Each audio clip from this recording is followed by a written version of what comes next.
Hoy en nuestro debate vamos a hablar de acoso escolar, aunque sobre el acoso no hay ningún debate en lo que se refiere a contraposición de ideas, porque si hay algo que tenemos claro es la tolerancia cero al maltrato. En este caso vamos a hablar de acoso escolar, de cómo identificarlo a tiempo y también de cómo pedir ayuda. Son muchos los estudiantes, los jóvenes que han sufrido y que sufren este tipo de violencia de sus compañeros, una violencia que incluso puede acabar en un final trágico, y de eso sabe mucho Roberto Mangas, periodista y escritor. Has sacado ahora el libro A la salida te espero, una historia que relata precisamente todo este tema del acoso escolar. Sí, buenas noches, María. Gracias por invitarme. Acabamos de presentar el libro A la salida te espero, en el cual pues literaturizo un caso real, cambiando nombres, cambiando situaciones, cambiando circunstancias y cambiando identidades, para, de forma hiperrealista, llegar a la comunidad educativa a través de padres, profesores y alumnos, para que descubran, para que vean cómo es un caso de acoso escolar, qué siente la víctima de un caso de acoso escolar, y sobre todo que toda la sociedad descubra cuáles son los indicios que nos hacen temer que estamos ante un caso de acoso escolar y no ante un simple episodio de violencia escolar, es decir, la típica pelea de patio o fuera del patio del colegio, a la salida del colegio. Es diferente, o sea, el acoso precisamente se diferencia de la violencia escolar de un día puntual, en que es una presión sostenida en el tiempo, es decir, puede durar días, semanas, meses o incluso todo el curso escolar, porque termina con el chico cambiando casi de colegio si esto no se soluciona. Entonces, en este libro que hemos presentado la semana pasada en Madrid y esta misma semana en Guadalajara, pues he tenido oportunidad de mostrarle a padres, profesores y alumnos en una presentación donde hubo bastante, sobre todo profesores, docentes, maestros, profesores, para que tengan una herramienta más para detectar un poco, pues muchas veces, porque el acosador nunca ataca delante de un adulto, esos síntomas que le pueden decir, pues mira, este chico realmente está siendo acosado. Vamos a hablar a lo largo de todo este debate de este tema de acoso escolar, y hoy nos acompañan más personas. Nos acompaña Juan López, delegado de Participación Ciudadana de la Policía Nacional. Bienvenido a nuestro debate. Muchas gracias. Y también a mi derecha nos acompaña Ramón Izquierdo, de AMPE. Buenas noches. Buenas noches. Y José Antonio, de CSI. Hola, buenas noches. Bueno, vamos a comenzar con este debate sobre acoso escolar, y lo más importante es saber cómo empieza este problema. Los que estáis en las aulas, ¿cómo lo empezáis a notar? Es un problema, sí que es cierto, y lo comentaba antes Roberto, es complicado detectarlo, puesto que normalmente el acosador o acosadores no lo hacen delante de un adulto, no lo hacen delante efectivamente del profesorado. Pero sí que es cierto que hay indicios en comportamiento del propio alumno y de los alumnos también agresores que pueden dar lugar a ello. Sí que es cierto que aquí nosotros en Educación, en la Consejería de Educación, hay un protocolo establecido en el año 2006 para casos de maltrato entre iguales, que es la definición, pero mejor definido como acoso escolar, es decir, sostenido en el tiempo, esas agresiones que van continuadas en el tiempo y además que dejan al alumno en una situación de inferioridad respecto al agresor o agresores. Y, en fin, está protocolizado, es una forma de actuar, y lo único, el problema que decimos es la dificultad en detectar ese problema, y una necesaria implicación de toda la comunidad educativa, de padres, alumnos, etcétera. O sea que es difícil, en las aulas no se nota cuando un alumno está acosando a otro, o cuando a lo mejor hacen a un lado a esa persona que sufre este acoso escolar. Hombre, hay síntomas que se pueden detectar. Cuando un alumno varía su comportamiento de un día para otro o de una semana para otra, pues es un indicio. Si baja las notas alarmantemente, es otro indicio. Si de pronto decide unilateralmente que no quiere asistir a clase e inventa enfermedades, es otro indicio. Entonces es necesario ahí la relación entre los padres, la comunidad educativa y las organizaciones, la Consejería de Educación en este caso, para ponernos a trabajar y intentar paliar y atajar este problema. Roberto, ¿vas siguiendo esta secuencia en el caso de tu libro, según lo has ido estudiando? ¿Vas siguiendo esta secuencia?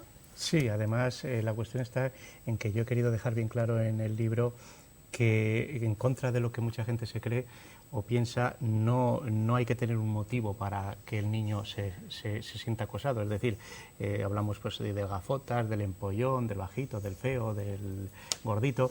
No, yo he conocido casos, después de todo lo que me he documentado para el libro este, que no había ninguna razón que pudiéramos presuponer, como decir, bueno, es que, mira, la han tomado con él porque es diferente. No, la mayoría de los casos era sencillamente porque había que tomarla con alguien y la tomaban pues con ese niño o con esa niña, porque no olvidemos que no estamos hablando solo de acoso físico, estamos hablando también de acoso psicológico e incluso del ciberacoso, que a veces es incluso más peligroso que el físico o que el psicológico, porque llega más gente a través de las redes sociales y hace mucho más daño. Entonces, no hay una razón específica, pero sí hay unos síntomas que han definido muy bien José Antonio Ramón, y que son los que yo detecto aquí como semáforo. O sea, cuando la luz se pone ámbar es que algo está pasando. Los moratones que llega a casa todos los días, cuando no quiere desayunar, cuando no quiere ir al cole, cuando inventa enfermedades, cuando resulta que el profesor se da cuenta de que ese niño no tiene grupo para hacer los trabajos, o que en la excursión en el autobús va él solo y cada vez que habla algo todo el mundo se ríe, ¿no? Esos son los síntomas que nos hacen ver la luz amarilla del semáforo, y cuando hay que empezar a tomar alguna medida o por lo menos a preguntar a los compañeros qué es lo que está pasando ahí para que la luz roja no se encienda nunca. Importante también los consejos que dan desde la Policía Nacional para que este tipo de problemas no lleguen a ser precisamente eso, un problema.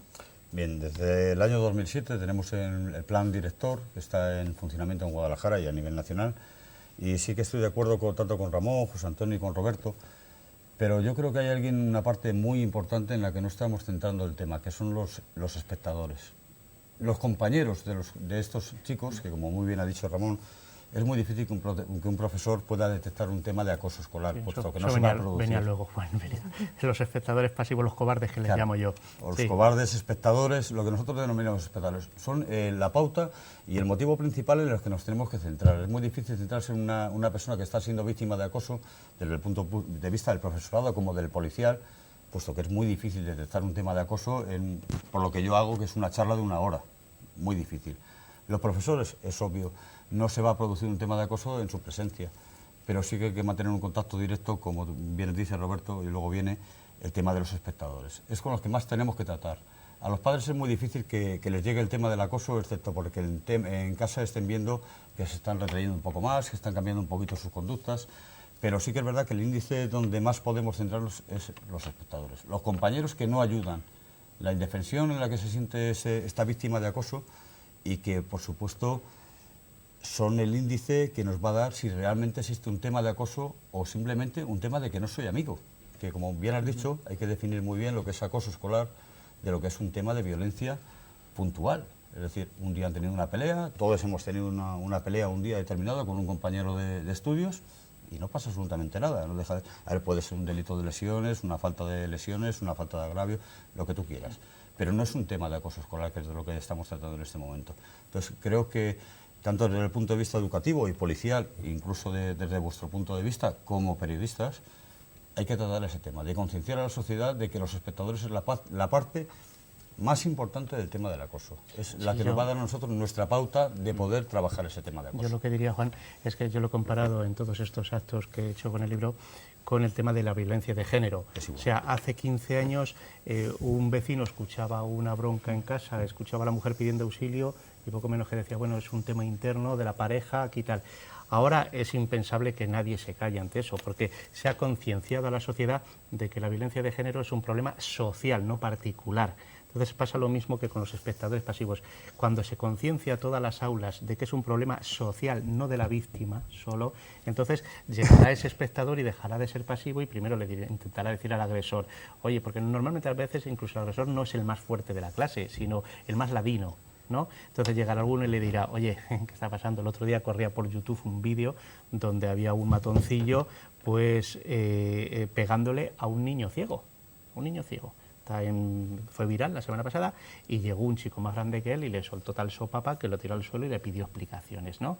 Pues eso es lo que tiene que ocurrir, no digo yo que lo resolvamos todo con la violencia, sino que el resto de espectadores dejen de reír la gracia y descubran, o como poco silenciar y descubran que lo que hay que hacer es hablar con el tutor, con el orientador, con el profesor y decir, aquí está pasando algo y a este niño lo están masacrando vivo. Pero precisamente también yo creo que el problema es que el resto de niños consideren gracioso ese tipo de burlas, de humillaciones. Sí, lo que estabais comentando, efectivamente, tal vez, vamos, desde el punto de vista educativo, sean los espectadores pasivos, este alumno, los más sencillos a acceder para que poder descubrir ese caso de acoso continúe en el tiempo.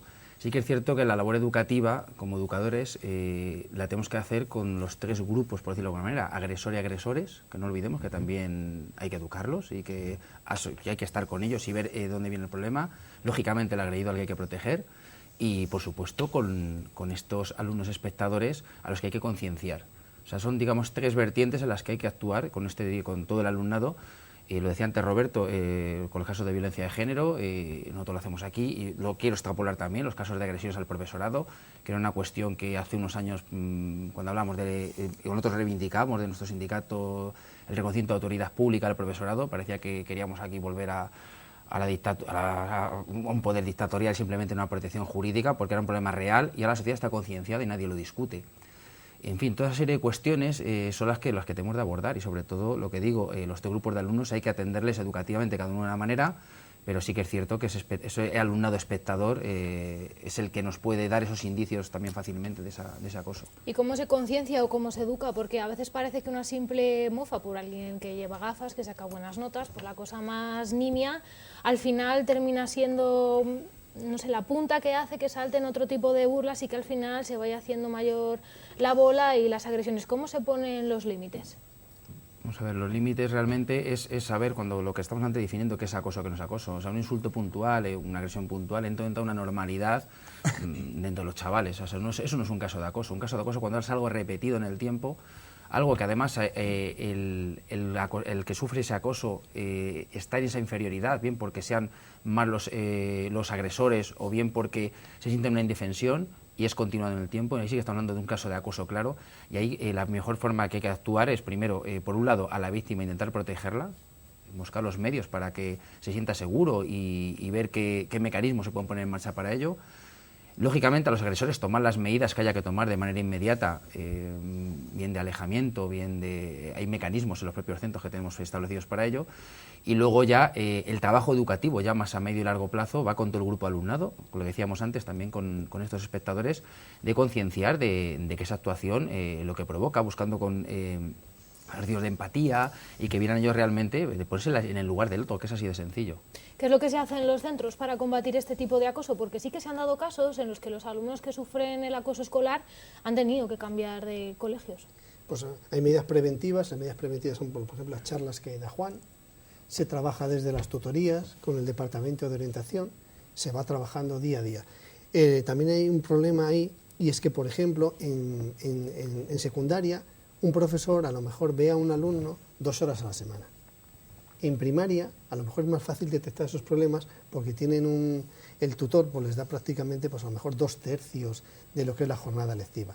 Entonces, es distinto. Es distinto lo que estamos hablando de institutos que de colegios, para que el profesor se pueda dar cuenta de ellos. Se trabaja en todos esos ámbitos, pero sobre todo yo también quiero incidir que muchas veces cuando el padre ve que es el problema, ve que su hijo es acosado, tira por el camino de en medio y me lo llevo a otro colegio. Se busca esa solución. La solución, no sé si más fácil o más razonable o más asequible entre todos ellos. Roberto, en el caso que has estudiado en el libro no vamos a desvelar nada, pero ¿se barajó también esta posibilidad? Sí, claro que sí, y de hecho el alumno era lo que quería, ¿no? Al final el tema en este caso particular, como en otros muchos, se resuelve de otra manera, pero sí es cierto que después de muchas conversaciones con asociaciones de acoso escolar, con madres que han sufrido en sus carnes que un hijo suyo haya sufrido acoso escolar, te voy a decir que en el 90% de los casos ha habido incomprensión por parte de los centros educativos y además quien ha terminado yéndose ha sido la víctima, pero muchas veces obligado por esa propia incomprensión que ha habido desde el centro, que como no han detectado el caso o no han encontrado pruebas reales y fehacientes, porque esto no ocurre delante de los profesores, decían, ¿cómo podemos expulsar a un niño si no tenemos pruebas contra él? Entonces, claro, las pruebas es la víctima. ¿no? No hay otra. Los alumnos no hablan, hay una ley del silencio, entonces se terminaba yendo la víctima. No se empatiza con la víctima, como decía Ramón. Estamos en un país donde la falta de principios y de valores es tan alarmante que ya ni ir por la acera puedes, porque si tienes un grupo en medio te tienes que bajar a la calzada con riesgo de que te atropellen. ¿Qué ven los niños? Pues ven los niños eso, falta de educación, falta de valores, falta de principios, videojuegos donde el que más mata, el más popular, el donde las películas, ¿entiendes? Entonces eso lo trasladan a las aulas. Las aulas es una sociedad en pequeño. Y entonces si no hay unos protocolos claros que indiquen, y sobre todo una normativa radical, en el sentido de que en el caso de que haya un caso de violencia sostenida en el tiempo, no se erradique, estamos convirtiendo a chavales de hoy personas humilladas y frustradas de por vida. En la presentación del otro día en la SNAF en Madrid, que estuvo el prologuista de mi libro, que es Javier Urra, ¿no?, decía que él había vivido en sus carnes, en su aula, un caso de un compañero de clase que hace 40 años resultó humillado porque no le dejaron salir a hacer pis y lo hizo encima y todo el mundo se rió. Bueno, pues 40 años después esa persona no lo ha olvidado y solo fue un caso, una humillación. Imagínate, María, ¿qué sería una humillación diaria una tras otra si no se pone coto y no se trata a tiempo a ese chico psicológicamente y educativamente? Esa persona de por vida está frustrada, por no hablar del acosador que lo ha conseguido todo, y de mayor estoy seguro, y volviendo al tema de la violencia de género, que ese acosador va a ser un maltratador porque va a conseguir con violencia todo lo que pretenda. ¿Podría ser que en alguna ocasión incluso los profesores actuasen como cómplices sin querer saberlo a lo mejor porque ese niño sea más débil? Ignorancia, no complicidad, ignorancia. Porque complicidad estaríamos hablando de palabras muy mayores. Complicidad entendida desde el punto de que esa persona pues a lo mejor es más débil, más psíquica, por así decirlo. Lo único, que algunas veces se ha calificado, me lo decía la madre de la vicepresidenta de la Asociación de Acoso Escolar de Madrid, por ejemplo, que se les llegó a llamar quejicas. De hecho, yo también en algún libro que han leído algunos profesores me han dicho, hombre, es que este libro es muy duro, porque si lo mandamos a los niños van a pensar los padres que tenemos un caso de acoso en clase y que lo estamos ocultando de forma indirecta con el libro, cuando esos niños están leyendo y están viendo películas en su casa de otro tipo, donde se descabeza gente, donde se saca la tripa, ¿entiendes? Entonces, no estamos concienciados como lo podemos estar ahora en el tema de los profesores, de la violencia de los profesores a los médicos en los hospitales o de la violencia de género. Y hasta que eso no ocurra, vamos a seguir cada vez más, porque esto hace 40 años no pasaba tanto como ahora, cada vez más casos de acoso escolar. Roberto acaba de mencionar la incomprensión en las aulas, yo no sé... No, yo lo quería hacer una matización, lo que ha dicho Roberto, bueno, una ampliación, que es un problema muy grave, porque ahora mismo, según las estadísticas, el 25% de los alumnos, 1 de cada 4, sufre este tipo de problemática. Y es un dato alarmante, pero es más alarmante si vemos que en el 2009 solo eran la mitad. Es decir, en 6 años se ha doblado, se ha duplicado el número de alumnos que sufren acoso escolar. Me imagino que esto también desde la Policía Nacional van viendo cómo van cambiando los tipos de acoso que al principio se quedan en la persona... Bueno, no vamos a poner casos concretos para que no se burle nadie de nadie, pero bueno, lo mencionaba antes Roberto, creo que era pues una persona que saca buenas notas, que lleva gafas. Antes eran matices de ese tipo y ahora yo creo que va cogiendo otra magnitud más Yo creo que la sociedad hemos cambiado. Aquí somos 4 personas, y tú eres un poquito más joven que nosotros, pero que hemos sufrido esos temas de acoso escolar. El acoso escolar, la diferencia que hay hoy en día es que sí de verdad nos damos cuenta de lo que es el acoso escolar. Como bien ha dicho Ramón anteriormente, el problema no es de los profesores de que tengan un desconocimiento o una ignorancia sobre cómo tratar el acoso escolar, sino que muchas veces esa ignorancia viene porque no conocemos que realmente hay un caso de acoso escolar. Yo estoy completamente convencido, y a través de las charlas y de las reuniones que tengo con profesores y la concienciación de los profesores en este sentido en Guadalajara capital, que es lo que yo trato habitualmente, es total. Te puedes encontrar con un caso en el que a lo mejor no sepan cómo iniciar un protocolo, cómo hacer unas labores de mediación, pero para eso estamos también la policía y vosotros mismos para ayudarlos en lo que nos haga falta. Incluso vosotros, porque sois un medio importante. Este libro, por ejemplo, es un antes y un después en Guadalajara capital o en provincia. Nunca había habido nada. Nadie ha tratado el tema de acoso escolar. Yo recuerdo la última vez que invité a Roberto a una conferencia que daba yo para padres y me dice, mira, lo siento mucho y tal, pues como me pasó a mí el otro día con tu presentación. Aquí hay personas que estamos muy implicadas con el tema de acoso escolar y creo que los principales implicados son los profesores. Nosotros ayudamos, periodistas, escritores, policía, ayudamos, pero los principales sois vosotros, sois los que vivís todos los días con ellos, los que veis esos temas. Yo sigo considerando que ningún profesor, igual que no considero a ningún policía capaz de realizar un acto que vaya contrario a la ley, no porque quiera hacerlo, sino en todo caso por desconocimiento de cómo actuar, de cómo tratar ese tema. Para eso estamos nosotros. También yo reconozco que desde el año 2007, yo llevo haciéndome cargo desde el año 2011 de este tema de acoso escolar y redes sociales en lo que son los centros escolares, el plan director. Creo que tenemos una buena relación entre profesores y policía. Estamos para ayudarnos.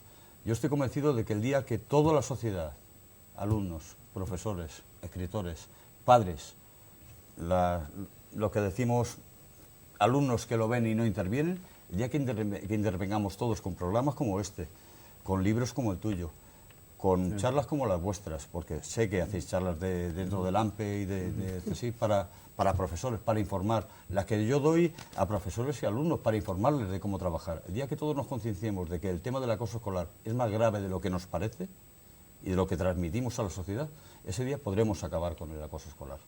Pero necesitamos a los espectadores, necesitamos ganarnos a esos alumnos que simplemente lo ven y lo dejan, porque mientras que se metan contigo, no se meten conmigo.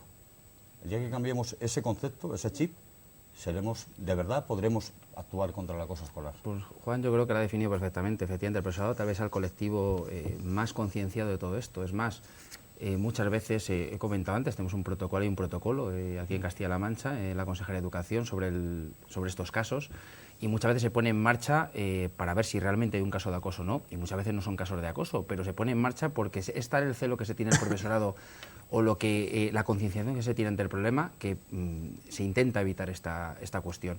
Y lo que digo, pues y además de hecho ese protocolo establece que tiene que montarse un grupo de trabajo con un miembro del equipo directivo, un orientador, un profesor del claustro, y trabaja incluso al margen del consejo escolar, al margen de la comisión de convivencia, como un ente más, además preservando también lógicamente el anonimato del alumnado y de las familias, y trabaja también con las familias y indaga, pregunta y en fin. Pero sí que es cierto que por un lado tenemos protocolos para actuar ante los casos que puedan aparecer, pero yo creo que más importante todavía es esa prevención, lo comentaba antes con las charlas que da la propia policía, lo que son los centros escolares, potenciarlo mucho más y ser conscientes de que eso es un problema y concienciar a nuestros alumnos, que son los ciudadanos del futuro. A mí me ha llamado la atención lo que ha dicho Roberto, que en el caso concreto del libro sí que se había visto como había incomprensión por parte del centro como profesores. Cuando llega este problema, los padres a lo mejor se pueden sentir incomprendidos porque se pone en duda la palabra de su hijo, porque no se ha visto que haya una pelea, un enfrentamiento directo. ¿Cómo lo analizan? Yo creo que si los padres acuden al centro y ven la problemática, el centro les va a escuchar y les va a asesorar y les va a poner a su disposición todo el protocolo, si es en Castilla-La Mancha que ha comentado Ramón, y todos los servicios que tenga el centro, incluso si hace falta pues, hablar con la consejería, se habla. Yo creo que la incomprensión a la que aludía Roberto, a la que hace mención en su novela, puede estar motivada, pues a lo mejor si es hace muchos años, a ignorancia, no a incomprensión. No sé, a lo mejor si ese caso en el que se basa para la novela fue hace mucho tiempo, hace menos tiempo. Entonces yo creo que el centro, incomprensión, yo creo que hacia estos casos no lo hay, puede ser desconocimiento. Luego también está otro asunto, que es cuando los casos de acoso escolar saltan a la red, se hacen virales y ya yo creo que es cuando llegan a hundir a la persona, al alumno. ¿Cómo lo ven esto desde la policía? ¿Cómo se trata esto? Porque me imagino que es mucho más complejo. Bien, yo ahí, por ejemplo, quiero hacer una matización. En el libro de Roberto sí que es verdad, y yo sí lo encuentro alguna vez, no es que haya incomprensión por parte de los profesores, sino alguna vez, muy rara vez... Es que quería discutir yo eso ahora con él, Vale, porque no lo había en el libro. Con respecto al tema del ciberacoso, me imagino que te dedicas. El problema que lo tenemos hoy en día es que todos los alumnos tenemos el 90%, o sea, antiguamente solamente encontrábamos temas de acoso escolar a partir de sexto de primaria, primero de la ESO, es decir, 13, 14, 12, 13, 14, 15 años es cuando empezábamos a encontrar los temas de acoso. Hoy en día yo creo, personalmente, que tenemos un grave problema. Es decir, el regalo estrella de la comunión, con 9, 10 años, es un teléfono, un smartphone o una tablet de última generación. Esto implica que los dejamos darse de alta en redes sociales, Y tenemos un tema gravísimo, que es el ciberacoso y la falta de control por parte de los padres. Es decir, ahí ni el profesorado, ni la policía, ni ninguno podemos meternos en ese control. Están recibiendo muchísimas amenazas a través de Internet, de determinadas redes sociales, de las que no quiero expresar nombres y tal, porque daríamos pistas sobre lo que Son utilizan. de sobra conocidas. Sí, pero hay otras que no son tan conocidas y que se están utilizando ahora mismo por los chicos de 9, 10, 11 años. Son nuevas, están empezando y crean un grave problema. Es decir, son redes que se utilizan única y exclusivamente para insultar, amenazar y coaccionar a otros jóvenes. Esto significa un grave problema, porque los padres no nos podemos dar cuenta porque no tenemos control de que nuestro hijo está en su habitación escuchando o hablando a través de una red social, y esto no lo trasladan luego al centro escolar. Es decir, ellos durante toda la noche no han dormido, están completamente preocupados, pero llegan al colegio y son personas normales. Es decir, de cara al profesorado no se dan cuenta que hay un problema de acoso escolar, pero es un grave problema porque del punto de vista médico no les deja dormir, falta de atención escolar, bajada de notas, como muy bien has comentado antes. Son síntomas que nos indican que puede haber un problema, pero ¿qué problema en la adolescencia hoy en día? Cambio hormonal, 40.000 cosas. Entonces, yo creo que hay que fomentar muchísimo más, aparte de que nosotros, obviamente, los que estamos aquí representados, todos los que estamos aquí representados, es muy importante en el tema de acoso escolar, creo que aquí debería haber un padre. Un padre que sepa hablar con sus hijos, que sepa comunicarse con estas personas, que sepa realmente cómo comunicarse con un adolescente, porque es lo que estamos fallando hoy en día los padres, en cómo tratamos a estos hijos. Es decir, les damos una comunicación a través del ciberacoso, hablando específicamente del tema de acoso escolar, del ciberacoso, pero no les ponemos un control a las redes sociales. Es decir, les dejamos hacer y decir lo que quieran a través de las redes sociales, sin darnos cuenta que realmente los responsables civiles subsidiarios de ello somos nosotros, somos los padres de esos adolescentes.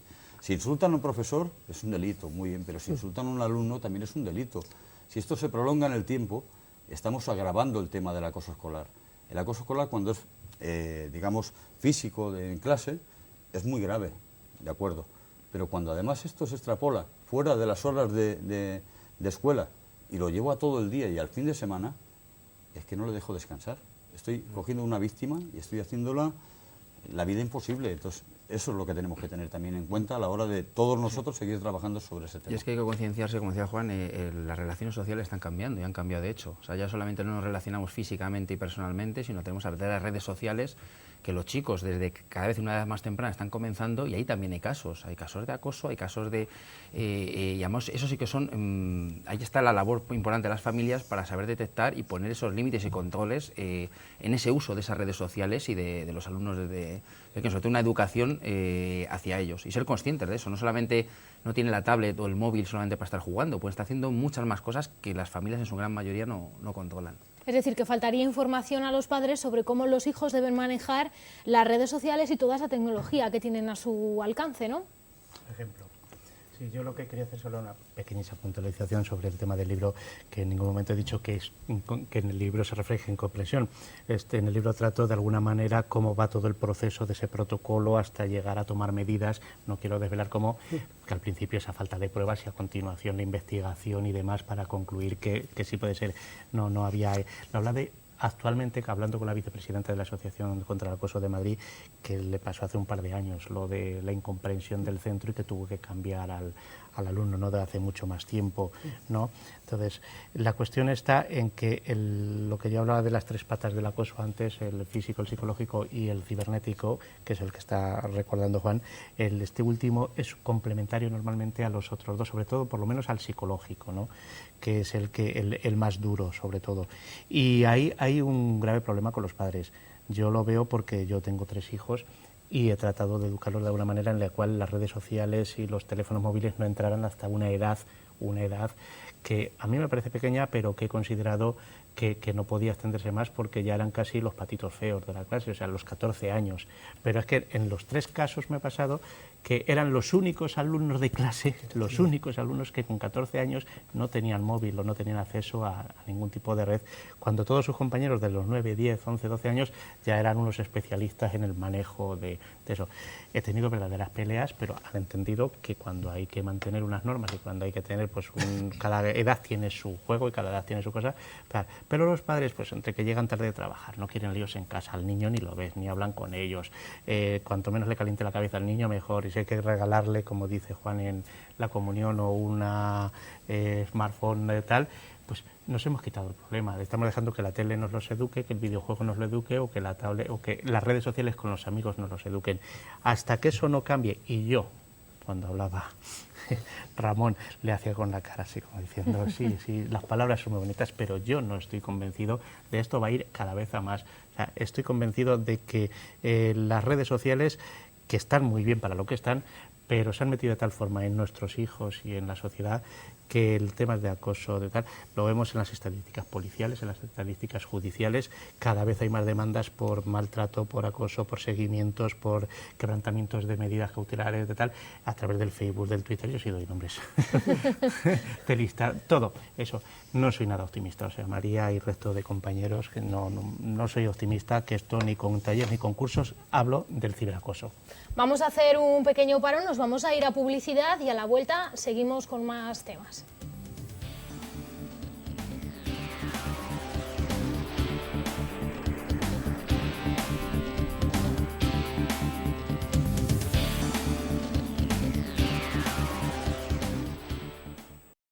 Seguimos en el debate hablando de acoso escolar, de cómo el acoso escolar salta a las redes sociales, se convierte en ciberacoso y cómo los padres muchas veces se sienten atados de manos porque les faltaba información para hacer que sus hijos controlasen ese acceso a los nuevos medios, a las redes sociales y a todo este nuevo mundo que para muchos es nuevo.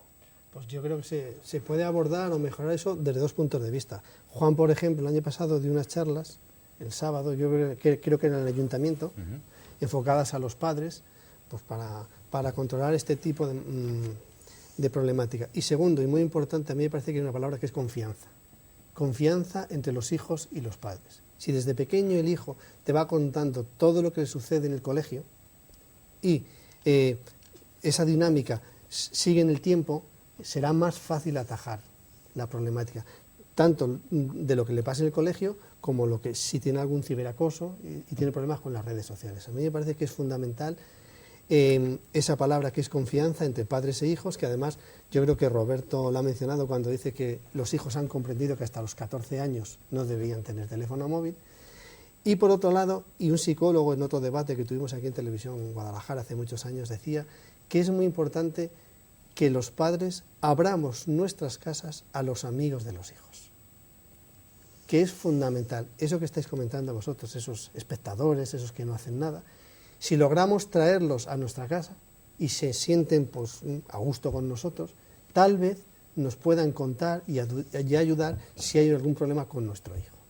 Yo no sé si hay tantos espectadores pasivos, porque sí que es cierto que cuando se han hecho virales vídeos de acoso, de maltrato hacia otros alumnos, sí que han sido los propios adolescentes los que han denunciado a través de las redes sociales ese caso e incluso han juzgado a la persona que lo hacía. No sé si en Guadalajara ha habido algún caso de este tipo. En Guadalajara ha habido varios casos y lo que hemos encontrado es que se produce una viralización de estos vídeos.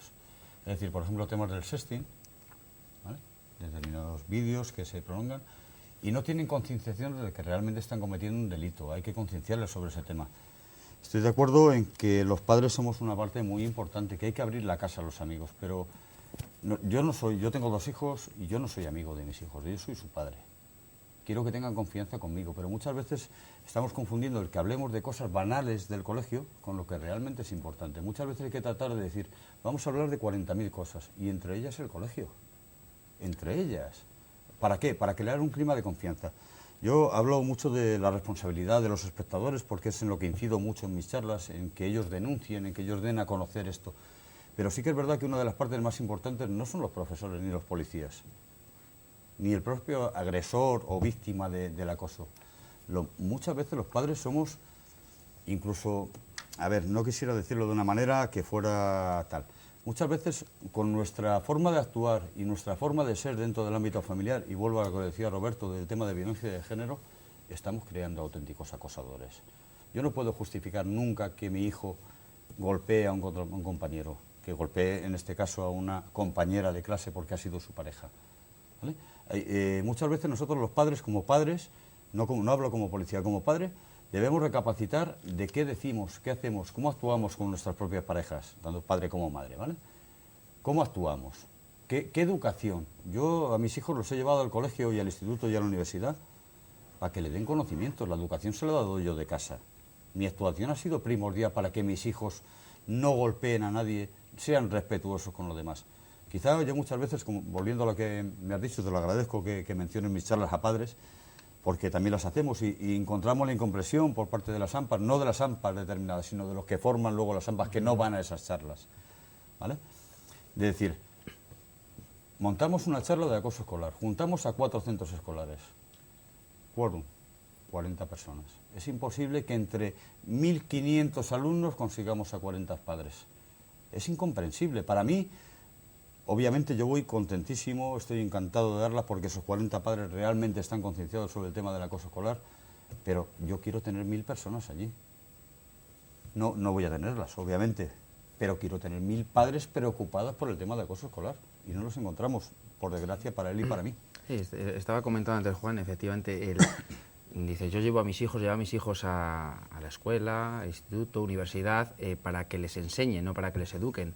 Lo que es que socialmente en los últimos años estamos viendo cómo desde la familia está descargando ese peso educativo en los centros escolares, que en parte el profesorado asumimos, pero lógicamente el peso fundamental está en las familias, aunque sea solamente por la cantidad de horas al día que se puede pasar uno en el centro escolar o en la propia familia. Pero es que la familia tiene que ser consciente de los padres que educan en cualquier gesto y cualquier cuestión que estén haciendo, en sus relaciones personales, en todo. Y eso es educación todo. Y esos valores son los que hay que fomentar.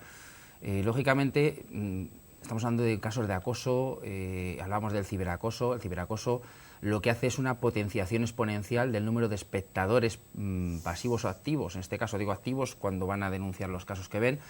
Y en fin, eso hace mucho más daño todavía a las víctimas. Nosotros conocéis que tenemos un servicio que es el defensor del profesor, aquí en el sindicato AMPE, y hemos visto cómo en todos estos últimos años los casos de acoso, en este caso a profesores, se han visto exponencialmente aumentados en las redes sociales, y eso hace un daño increíble a la víctima.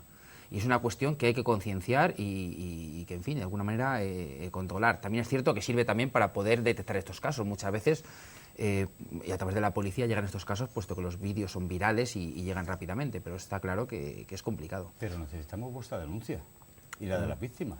Sí, pero es que hay un problema, Juan. Es complicado no, hay un problema, llegar a la Juan. comisaría y denunciar estos temas, porque les da vergüenza. No lo comunican ni a sus propios padres, tienen que venir acompañados de sus padres. Y sí que es difícil, pero hay que intentar concienciar a estos alumnos de que deben presentar esa denuncia. Sí, yo creo que eso es un problema desde que el mundo es mundo. O sea, cuando una persona está tan sometida, tan humillada, 70 mujeres mueren al año a manos de sus parejas. ¿Cuántas habían denunciado? 2. ¿Por qué? Porque la mujer sometida, humillada, la que está tan controlada, tiene tanto miedo que es incapaz. Pues imaginemos a un chaval de 12, 13, 15 años, si un adulto es incapaz de saber ejercer sus derechos, pues cuánto menos no lo va a saber un chaval de 12, 15 años. Los vídeos, yo creo que cuando hablabas, María, de que los chavales los denuncian y los publican, al contrario, yo creo que lo publican es para reírse, lo publican es para pasárselo bien. Yo creo que muchas veces no, ¿eh? Sí, no, yo lo que he visto, y he visto vídeos de los que hablaba Ramón, a un profesor en concreto, donde le hacían todo tipo de perrerías, y el jolgorio en la clase era, no había un solo alumno que no se estuviera partiendo de risa. O sea, yo creo, porque con que hubiera habido solo uno, o en un caso de sexting o en un caso de esto que lo denuncie, se acaba el problema. El problema es que siempre lo descubre un padre que ve a su chico, están allí haciendo cosas y le descubre el vídeo de la compañera o del compañero. Pero no ha sido el niño el que ha ido a denunciarlo o el que le ha dicho al padre, mira, esto es lo que hay. No, por esa mala idea que se tiene de que se protegen, de que son cosas de niños o de que esto no tiene importancia, o incluso yo no voy a ser un chivato. Estamos entendiendo mal. Un chivato es que un chico pues coge y hace una trastada en clase y nadie se va a chivar. Pero cuando estás viendo que otro está agrediendo a un compañero, decírselo al tutor no es ser un chivato. Al contrario, es un cobarde el que no lo dice al profesor. Eso hay que hacérselo meter bien a los niños y sobre todo a ese grupo de espectadores pasivos que son el 90% de la clase de los que hace. Todo esto es un problema de desestructuración familiar y de falta de valores, de relativización. O sea, ahora, desde que son muy pequeños, tienen todo. Tienen dinero, tienen todos los regalos que quieren, tienen sexo desde tempranas edades, todo se ha relativizado. O sea, nada tiene valor. Nada importa, o sea, todo da igual porque se intercambia, se compra, se vende. Entonces, cuando hay el mínimo problema, se ejerce la violencia y se ejerce la presión. ¿Qué estamos viendo? que la España negra del franquismo, de la transición, de no sé qué, de los que tenemos entre una determinada edad, el maltrato. Y resulta que son más maltratadores los chavales de 18 y 20 años que lo que han sido nuestros padres y nuestros abuelos. ¿Por qué? Eso es lo que hay que preguntarnos. ¿Qué leyes educativas estamos haciendo? Pues sí, bien decía Rousseau, que estoy con vosotros, que más vale un buen padre que 100 buenos profesores. Yo discrepo un poco, pienso que el buen padre se complementa con los buenos profesores, ¿no? Pero si no llevamos de casa esa educación en valores, el profesor, por más que lo intente, cuando llega el chaval de clase va a decir adiós, pum, con los amigos y a la calle. ¿Saben realmente los padres los hijos que tienen? Lo digo porque igual en alguna ocasión esos padres no quieren ver la realidad que tienen en su casa. No sé si porque no sean conocedores de ella o porque la conocen, pero lo justifican de alguna manera. No sé si conocen de algún caso, les ha llegado algún caso. Vamos a ver, es que lo que vienes a decir es que es complicado, pero a la vez, vamos a ver, es sencillo. Estamos viendo lo que hemos O padres comentado que se antes. desentienden del problema. Y más que desentenderse del problema, estamos hablando de una tarea educativa en la que tanto centro educativo, profesores como padres deberíamos de ir a una. Es decir, para eso debería haber ese respeto mutuo que decimos siempre, esa colaboración íntima. ¿Qué ocurre muchas veces? Y lo vemos, yo creo que muy en el día a día, yo creo que cada vez menos, y es una cosa que porque lo que hablamos de concienciarnos. ¿Cuántas veces no llega el profesor o ha castigado al alumno o le ha mandado una tarea de más y la respuesta del padre cuando ese hijo le dice eso al padre, pues se dice, tu profesor es que no sabe lo que te ha dicho, ya hablaré yo con él que se va a enterar? Esos son valores que están transmitiendo sin darse cuenta esos padres hacia el profesorado, le están quitando a esa autoridad moral, autoridad a la hora de impartir las clases y demás, que hace un daño increíble en ese alumno. Y eso, claro, eso es un perjuicio, porque es cierto que puede haber discrepancias con los padres entre las decisiones que tome el profesorado, pero nunca verbalizarlas delante de los niños. Para eso está pedir cita con los tutores, con los profesores, hablarlos y entre ellos entender o dar esas explicaciones y colaborar conjuntamente en la educación de ese alumno. Y creo que eso es importante. Si eso no está, estamos, en fin, es muy complicado hacer más cosas. Con lo que ha dicho Ramos, el profesor pierde autoridad. Pero es que en algunos padres, sobre todo por la sociedad que tenemos ahora, lo que hacen es ceder muchas responsabilidades en la escuela y no las asumen ellos. Porque claro, cuando se le deja a un niño de 4, de 5 años, de 8, de 9, en un aula matinal a las 7:30 de la mañana y se la recoge después de hacer unas actividades escolares a las 6 de la tarde, es más hijo, por así decirlo, del colegio que a lo mejor hijo de sus padres. Entonces, hay una cesión de cuestiones que hacen los padres hacia la escuela que puede, de una manera, pues llevar a estos problemas. Bueno, pero muchas veces les dejan en la escuela no porque se desentiendan de ellos, sino porque las condiciones laborales de hoy en día les obligan por necesidad a esto. laboral. Yo a lo que me refiero es a cuando un padre conoce que su hijo es el agresor en este caso porque le llega por parte del centro o por otros padres y el padre no hace nada. Los profesores no habéis tenido ese problema de decirle a un padre, oye, que tu hijo está haciendo esto y que el padre se desentienda. Lo primero es negarlo, hay que demostrárselo. Y cuando se le demuestra y razonan y ven la evidencia, pues sí que actúan. ¿Pero todos razonan? No. ¿Qué pasa con los que no casos razonan? en los que ha habido un tema de detención de menores por un tema específico de acoso escolar y después de demostrarlo, hacer una investigación policial, proceder a la detención de esos menores y puesto a disposición de Fiscalía de Menores. La respuesta del padre es, yo no le puedo dar dinero, tiene que quitárselo a alguien. Esa es una falta. Ahí tenemos bien claro que ese chico no se puede... ¿Qué vamos a hacer con ese chico? ¿Qué tipo de reforma vamos a hacer con ese chico en el plan de acoso escolar? Si su padre ya está justificando las acciones de ese niño. Luego yo creo que hay muchas veces que cuando desde la zona del equipo directivo, de cualquier centro educativo, de Guadalajara y tal, llamas a un padre y lo primero es negarlo, como muy bien han dicho ellos. Perdona, vamos a hablar. Te estoy explicando, te estoy poniendo unos motivos. Yo debo reconocer que soy un afortunado a nivel nacional. El 99,9% de los centros educativos de Guadalajara capital, que es donde yo trabajo, me llaman para el 90% de los casos que hay.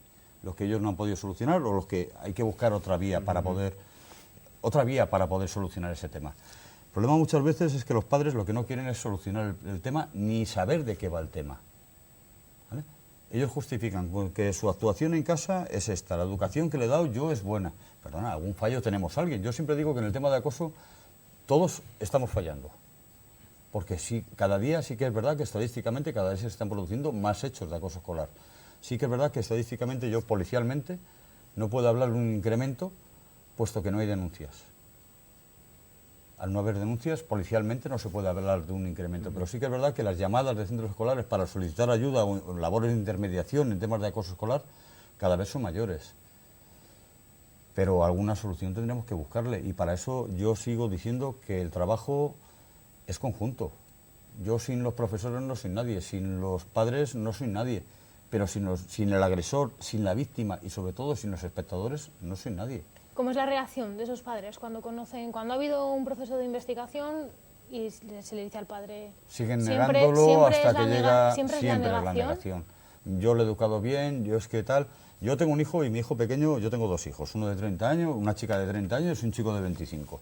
Yo soy policía, teóricamente los debo haber educado en las leyes, en tal. Yo por mis hijos pongo la mano en el fuego por lo que hacen en mi casa. Una vez que salen, ¿qué hacen?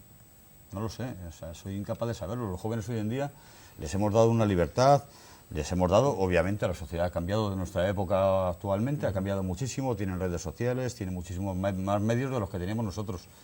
Pero le falta lo importante, que es la educación, y los valores. Yo a mis hijos, si un día me llega mi hijo con 25 años y dice que le ha faltado el respeto a su novia, vamos, ten en cuenta que el primero que le pone disposición judicial soy yo.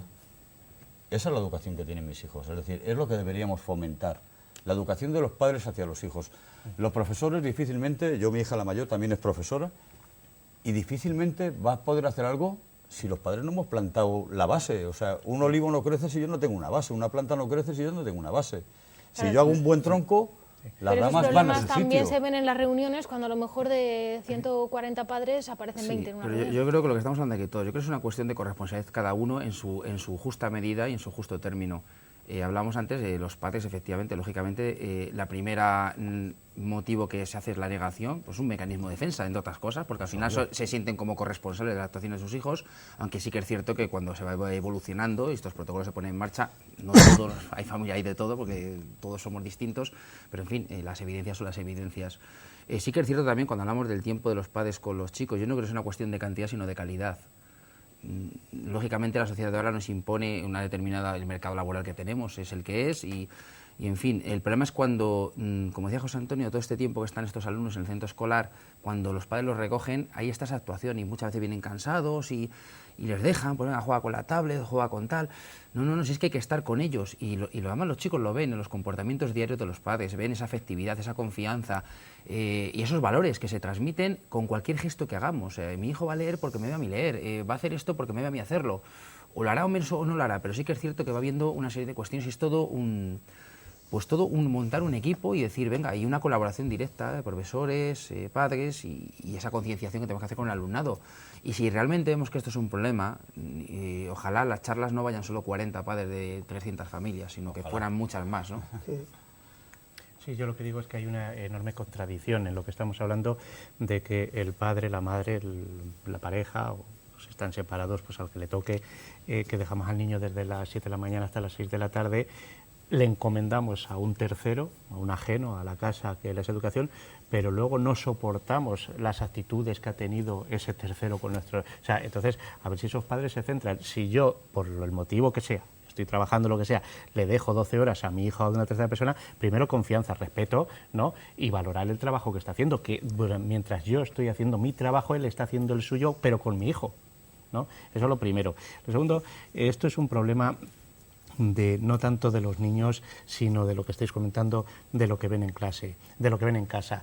Yo he visto, por tener 3 hijos, he visto muchas colas en la puerta del colegio y ahí observas. O sea, ese es el mejor foco donde ves cómo sale un niño y cómo recibe a sus padres, cómo sale otro niño, cómo la madre recoge, el abuelo, tal.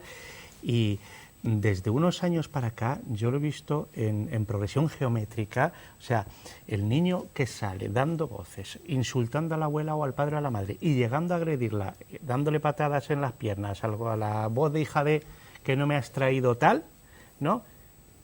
Y la madre, el padre, la abuela, el abuelo, o sea, no imponer en ese momento un no. A ese niño no hace falta ni pegarle, pero a veces, con saber cómo explicarle a ese niño que no se pega, no se insulta y no se chilla a un adulto, que es su padre, su madre o su abuela, imagínate ese niño, ¿qué no hará en clase? Con sus compañeros y sus profesores. Claro, luego vas a hablar con ese padre y te dice, no, mi hijo no. ¿Cómo que no? Pero si te está insultando delante de todo el mundo, que lo he visto yo esto forma parte del Consejo Escolar y de AMPA, y me han llegado esto, digo, pero si te lo he visto yo, a tu hijo llamar hijo de a ti y a su abuela. ¿Cómo vas a decirme que no le pega a niños en clase? Pues hace lo mismo que hace contigo. Entonces el problema se transmite de padres a hijos. Estoy completamente convencido. ¿Cómo tienen que hacer los padres, los alumnos, los propios acosados para denunciar este tipo de acoso escolar? ¿Qué es lo primero que tienen que hacer cuando lo ven? Yo creo que lo primero es confianza. Confianza con el equipo de profesores, con sus tutores, con sus padres. Obviamente, desde el punto de vista policial, hemos puesto diversos correos electrónicos en los cuales se pueden denunciar de forma anónima.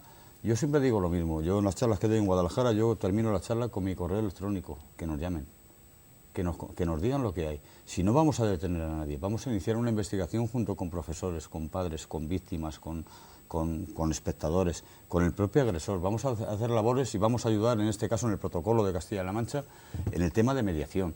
Es decir, muchas veces los profesores tienen un problema en el tema de la mediación, porque los orientadores no dejan de ser profesores, los profesores, los tutores, hablamos de primaria en este caso, están continuamente, tienen una serie de confianza.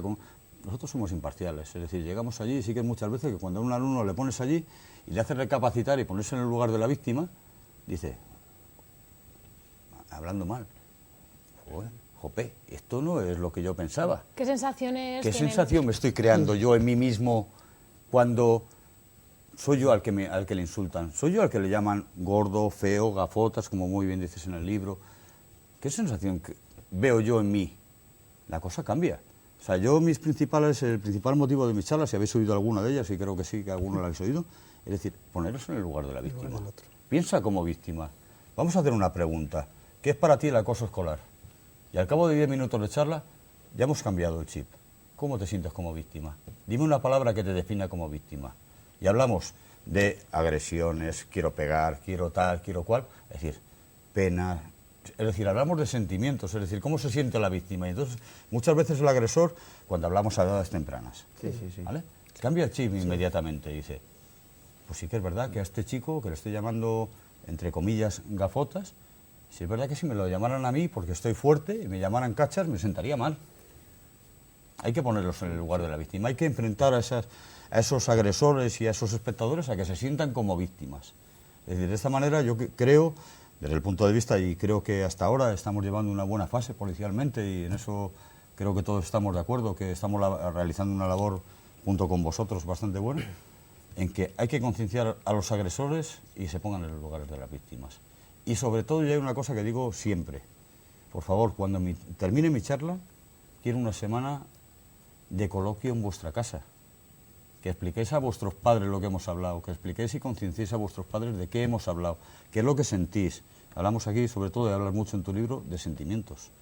¿Cómo se siente una víctima cuando llega a su casa? Cuando además su padre no le dice, qué bien estás. No, es que no me has hablado realmente de lo que siento. Por eso hablaba muchas veces de cuando llego a casa y hablo. ¿Qué tal te ha ido el colegio? Los chicos dicen siempre, bien. Es la respuesta que nos dan siempre los hijos, bien. Claro, también es importante que los propios chicos sepan diferenciar lo que es acoso escolar de lo que, bueno, se queda en una riña puntual, ¿no? Claro. Sí, pero vamos, una cuestión que estaba diciendo Juan, efectivamente, y toda la labor educativa debe ir centrada en esa empatización con la víctima. Empatización tanto de los espectadores de estas agresiones, de cualquier tipo de acoso, como del propio agresor, lógicamente. Cuestión que se debe trabajar en las edades tempranas, que es cuando más sencillo atajar este problema y evitar que ocurra luego en edades posteriores. Yo creo que eso es clave. Y desde las aulas sienten como a lo mejor los perfiles de los niños que son acosadores también la emprenden contra los profesores, y son los propios profesores también víctimas de esos alumnos. Hombre, hay víctimas, Sí, hay sí. víctimas, sí. Hay una violencia de baja intensidad que podemos calificar que, bueno, pues, que se está viendo, y luego respecto a, por ejemplo, a las redes sociales, hay muchos profesores que están grabados, los cuelgan en las redes sociales.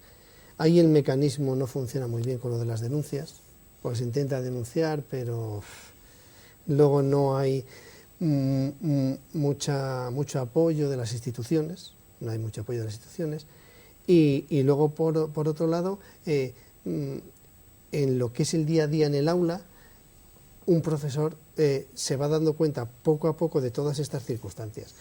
Y si existe, como ha dicho Ramón, la colaboración entre los padres, el profesor y al alumno le hemos creado ese clima de confianza para que nos vaya diciendo, nos vaya contando en casa lo que siente, y si además tenemos a un compañero también de confianza con él, pues será mucho más fácil atajar el problema. Bueno, estamos a punto de llegar al final. Me gustaría que cada uno cerrase con una idea final de lo que falta en este sentido de acoso escolar, lo que necesitan. Tenéis vuestro tiempo. No sé quién quiere empezar. Bueno, pues simplemente decir, yo creo que la clave, lo venimos diciendo en todo el debate, es la colaboración entre todas las partes implicadas, en toda la comunidad educativa, concienciación del problema, que es un problema que existe y que para evitar que vaya más y atajarlo hay que ser conscientes. Familias, colaboración, familias con profesorado en los centros es indispensable. Las familias deben de reforzar esa labor que hace el profesorado. Decía antes Roberto, si yo dejo durante X horas a mis hijos en un centro escolar, debo de delegar y confiar en esas personas. Y si hay algo que no me gusta, no debo de desmerecer delante de mi hijo las actuaciones que ha tenido ese profesor con mi hijo, sino hablar con el profesor y ver qué es lo que hay de realidad, lo que mi hijo me está contando. Eso nos llevará a, no solamente en nuestros casos de acoso escolar, sino a una muy buena educación de nuestros hijos, y cuando lleguen a la educación superior, pues ese respeto se siga manteniendo. José Antonio. Pues como ha dicho Ramón, hay un problema, tenemos que intentar que no vaya más, que vaya disminuyendo, y que los datos que han incrementado en los últimos años de acoso escolar no sigan aumentando, que tenemos que estar implicados todos, padres, alumnos, profesores, instituciones, y que es fundamental, pues, como he dicho antes, crear un clima de confianza entre todos nosotros. Juan. Bien, yo creo que aquí, bueno, aparte de agradecer que todos los estamentos más o menos educativos estemos aquí representados, creo que Roberto ha dicho una clave antes, que es el tema de violencia de género. En el tema de violencia de género todos estamos bien claros y estamos concienciados. Tolerancia cero. Acoso escolar de verdad. Tolerancia cero por parte de profesores, de alumnos, de padres, de espectadores, de agresores, de víctimas y de policía. Tolerancia cero. Yo me quedo con lo que dijimos, lo que dije al principio y que ahora hemos repetido todos un poco, con la empatía. Si no hacemos descubrir a nuestros hijos que lo que pasa en el aula no es un videojuego, que empatice con las víctimas para que se compruebe y que sepa que eso no está bien hecho, no vamos a conseguir nada, tanto a los espectadores pasivos como a los propios agresores. Decía Violeta Miguel el otro día, la directora del CNI, en la presentación de Guadalajara, que en España hay un grave problema con los espectadores pasivos. Pasaba con el terrorismo y pasa en las aulas y pasaba con los vecinos de las mujeres maltratadas. Poco a poco hemos ido dándole la vuelta a todo eso, y habría que decirle a los chavales, como decía Bertolt Brecht, que hoy no me toca a mí, porque no soy negro, ni alto, ni bajo, pero va a llegar un día que me toca a mí. Por supervivencia, el que esté viendo ese caso de acoso escolar, cuando se cansen de ese niño, van a ir a por otro. Y ese otro ya puedo ser yo. Si es que, aunque no sea por empatía, aunque sea por supervivencia, tienen que actuar, tienen que razonar y tienen que ponerse siempre, siempre, siempre de parte de la víctima. Bueno, pues hasta aquí ha llegado nuestro debate de hoy. Esperemos que todas estas pautas que han estado apuntando nuestros invitados se cumplan, que haya más colaboración entre todas las partes implicadas, denuncias cuando haya casos de acoso escolar, y que algún día no haya este tipo de problemas. Muchas gracias por habernos acompañado y gracias también a todos vosotros por haber estado aquí con nosotros.